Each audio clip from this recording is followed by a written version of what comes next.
From Keene in the Shire, the Liberty Media capital of the world, this is Daryl W. Perry, host of FPP Radio News for Friday, September 28th, 2018. Silver is trading at $14.46 per ounce. Gold is valued at $1,185 per ounce. Zen is trading at $17, and the average price of Bitcoin is $6,609. Antiwar.com reports the U.S. spends far more on its military than any other nation on Earth, but very soon it will not be the top expenditure of the U.S. government budget. Rather, rising interest rates and years of mounting debt mean that soon interest on the debt will overtake it. Interest costs will be $390 billion next year and more than $900 billion within a decade, according to the Congressional Budget Office. At present, U.S. military budgets are in the $700 billion range and themselves constantly growing. Somewhere, these two growing lines will intersect, and the runaway military spending is a big reason why. There's simply no way for the U.S. to keep pouring substantial portions of $1 trillion down the well annually for the military without borrowing, and that debt is just growing. The U.S. debt is huge, and that is in no small part because of decades of runaway military spending and trillions dumped into nuclear weapons. Lawmakers largely are not interested in this matter right now, likely reflecting their unwillingness to cut military spending to try to get the debt back in line.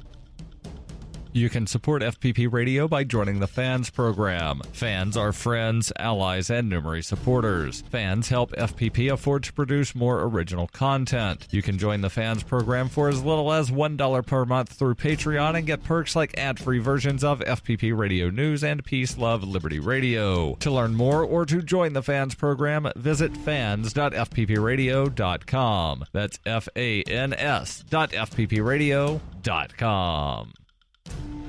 UPI reports as many as 59 people were arrested during protest outside a hearing on Christine Blasey Ford's sexual assault allegation against Supreme Court nominee Brett Kavanaugh on Thursday, according to the U.S. Capitol Police. Capitol Police confirmed 57 people were arrested near the Supreme Court building and charged with crowding, obstructing, or incommoding, and 2 others were arrested for crossing a police line. The Women's March organization's Twitter account shared photos and video of women being arrested. Thousands rallied across the nation, including many on Capitol Hill on Thursday, in solidarity with the university professor who accused Kavanaugh of sexually assaulting her at a high school party in 1982. Kavanaugh has repeatedly denied the allegations. The Women's March held a #CancelKavanaugh event in Washington, D.C. to support Ford as she testified. Protesters rallied at the Capitol Reflecting Pool between 12:30 and 2:30 p.m. A website for the event said if Kavanaugh is confirmed to the Supreme Court, he will not just send a message that sexual violence is rewarded with power, he will also roll back rights that women have worked for a generation to secure. There have been more than 150 arrests in Washington, D.C. this week, according to USA Today. Hundreds of protesters showed up at the Senate office building during Ford's hearing, some wearing black tape on their mouths with words written on the tape that read, "Believe Women." Kavanaugh supporters also demonstrated in Washington, including students from Liberty University.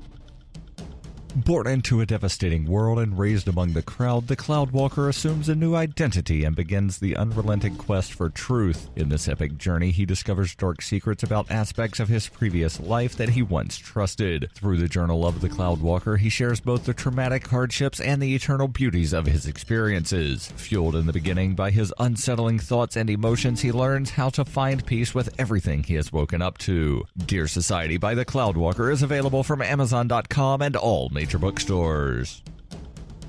Reuters reports U.S. authorities said on Thursday they were mailing more than $505 million of refund checks to nearly 1.18 million people who were victimized in a massive payday lending scheme run by former race car driver and convicted racketeer Scott Tucker. The payout, announced by the Federal Trade Commission, which is working with the Department of Justice, stemmed from a $1.27 billion civil judgment that the FTC won in September 2016 against Tucker and some of his companies. The money will go to consumers who obtained loans from 7 portfolios once serviced by AMG, run by Tucker. Tucker is appealing his October 2017 conviction on racketeering and other charges and his 16-year, 8-month prison sentence. His case arose from a federal crackdown on people who exploit cash-strapped consumers by charging exorbitant interest rates and fees on short-term loans, some of which could tide over borrowers from paycheck to paycheck. Prosecutors said Tucker's companies routinely charged interest rates as high as 700% and took advantage of more than 4 million consumers from 1997 to 2013.